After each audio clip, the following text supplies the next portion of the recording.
I believe in dreaming. Like, and sometimes you have to have some dreams that when you look upon them, they make you feel a way, like you feel enough. You're like, what is enough? You must be able to dream in a way that the dream, like the thought of it even coming true is scary. You're like, suppose this really happened. But when you're intentional about it, when you're able to write it down and articulate that this is what I want, there's something that happens that everything around you lines up for it. Nobody can dream your future for you. You have to see it. So as I plan for the future, I've recognized that in all of my planning, I don't know what the blueprint the Lord has for my life. But I can still set out and I can say, Lord, these are my dreams and I'm placing them in your hands. And you have every plan and every purpose for my life.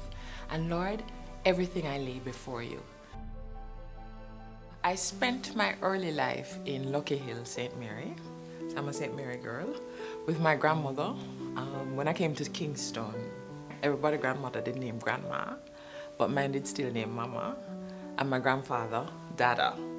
She had a shop in Lucky Hill, and she was, when I think back on how she operated her life, that she was my earliest influence of being a leader. She was the village lawyer, village JP, village advisor, just about everything like that. Grandfather had a lot of respect for her, and it was always funny that she was really the don in the house. But she would still share out his food. You know when they cup your rice, so the rice is in 2 nice cups, so it's all very neat, and the chicken is one side, and him share out early. But she was the don. And it was that balance of being woman, being feminine, being a leader, that was my earliest influence. So would I say I had a difficult childhood? No, I didn't. I had a pretty good childhood. What I will always say is when you support your children and there's an unconditional love that you can give to a child that says you can do just about anything, try it, man. And if it don't work out, nothing wrong with that. Try something else. And so I was always pushed to just try. Pushed to try. And so what is failure? Failure is if you never try nothing yet.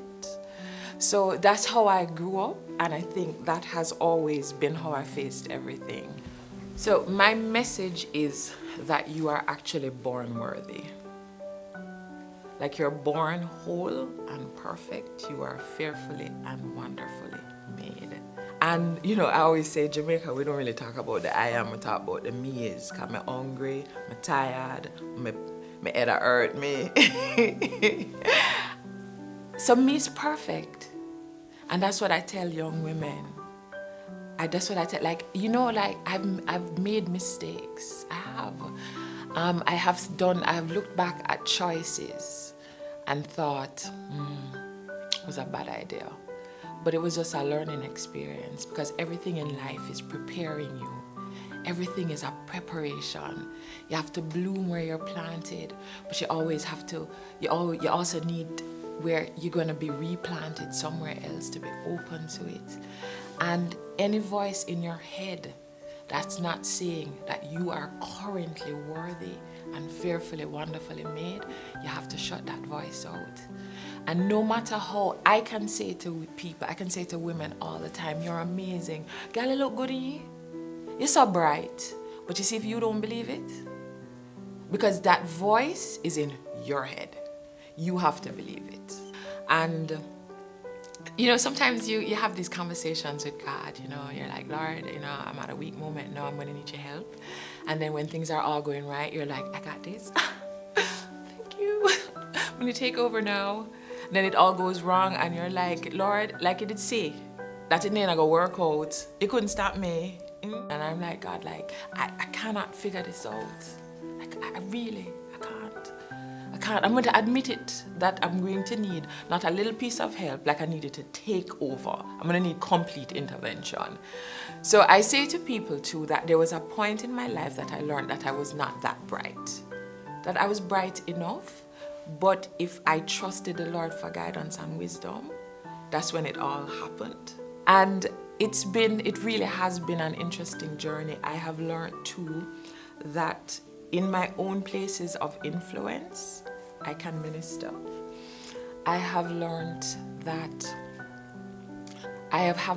where I have a voice, I can be a voice for others. So I have to use that voice. So as I think of my purpose and it's still being refined and defined every day, I just recognize that, you get into this life and you were born, this bundle of talent and skill set, and every experience, every person that you meet, if you open yourself up to not judge, to not ask yourself sometimes why I'm here, but just to allow yourself to be present, to be open. You don't know the opportunities that come up for you and the opportunities that come for others just because of your presence and something that you say that may touch them, or they may see how you operate and they learn something. So I think that's just amazing. I think that's amazing.